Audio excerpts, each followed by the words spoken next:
சோதனைக்கெல்லாம் அஞ்சுகிறவர் அல்ல தமிழக முதல்வர்.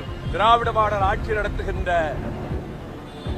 அஞ்சாத உள்ளத்தோடு அனைத்தையும் சந்திக்கின்ற ஆற்றல் பெற்ற முதலமைச்சர் ஆருயிர் சகோதரர் தளபதி மு.க. ஸ்டாலின் அவர்கள் ஆவார். எனவே எதிர்க்கட்சிகள் எதையாவது பேச வேண்டும் என்பதற்காக பேசிக் கொண்டிருக்கிறார்கள்.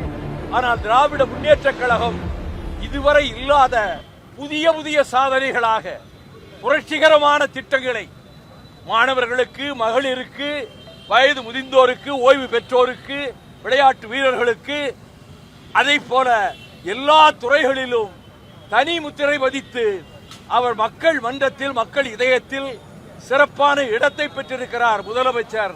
இந்த எதிர்க்கட்சிகளினுடைய விமர்சனம் அவர்களுக்கு வேறு வழி கிடையாது, எதையாவது சொல்ல வேண்டும் என்பதற்காக சொல்லிக் கொண்டிருக்கிறார். இந்த முறை போய் இவ்வளவு நாளாக ஏன் எங்களுக்கு நிதியை நீங்கள் கொடுக்கல, இவ்வளவு நிதியை ஏன் நிலுவையில் வச்சிருக்கிறீங்க அப்படின்னு நேராக போய் சண்டை போடலாம் இல்லையா? அந்த அடிப்படையில் அவர் முடிவெடுத்திருக்கலாம். அதனால் நாம் முற்றிலுமாக ஒரு அரசு, அதாவது மாநில அரசு இந்திய ஒன்றிய அரசோடு முற்றாக விலகி நிற்க முடியாது, பகைத்து நிற்கவும் முடியாது. ஒன்றிய அரசை சார்ந்து இயங்குவதுதான் மாநில அரசு. இது அடிப்படையான உண்மை, அனைவரும் ஒப்புக்கொள்ள வேண்டிய ஒரு கசப்பான உண்மைதான்.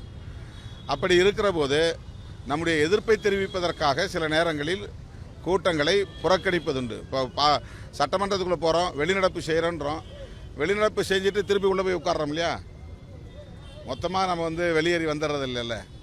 அது ஒரு சிம்பாலிக்கான ஒரு ப்ரொட்டஸ்ட், ஒரு அடையாளபூர்வமான எதிர்ப்பு. அதனால் ஒட்டுமொத்தமாக 5 வருடங்களும் அந்த நிதி ஆயோக் கூட்டத்தில் கலந்துக்கலன்னு சொன்னால் நட்டம் நமக்கு தான், அவங்களுக்கு இல்லை. எனவே இந்த முறை நேரில் போய் சந்திக்க வேண்டும். பிரதமர் அல்லது தொடர்புடைய அமைச்சர்கள் அதில் இருந்தால் நம்முடைய மாநில அரசின் கோரிக்கைகளை வலியுறுத்தி பேசுவதற்கான ஒரு வாய்ப்பாக முதல்வர் இதை கருதி இருக்கலாம். அதனால் அவர் சென்று இருக்கலாம். காலையில் உங்களை சந்திக்கிறாங்க, மாலையில் தம்பி உதய சந்திக்கிறாங்க. அப்படி ஒரே நாளில் எல்லாரையும் சந்திக்க முடியுது, உங்களால் சந்திக்க முடியுது. அப்படி இருக்கும்போது எண்ணற்ற சிக்கல்கள் நமக்கு வந்தது. அப்போலாம் பேசி நீங்கள் சரி செஞ்சுருக்கலாம். இப்போ 3 நிதி ஆயோக் அந்த கூட்டத்தை நிராகரித்து நீங்கள் இப்போ இந்த நிதி ஆயோக் கூட்டத்துக்கு ஏன் போகிறீங்கிற கேள்வி எல்லாருக்கும் எழுது. அதுக்கு விளக்கம் சொல்லியிருக்கணும், இந்த வாட்டி ஏன் போகிறீங்க அப்படின்னு. அது ஒரு வேளை நீங்கள் அமலாக்கத்துறை சோதனைக்காக போகிறீங்களா அப்படி சந்தேகம் வருதில்ல.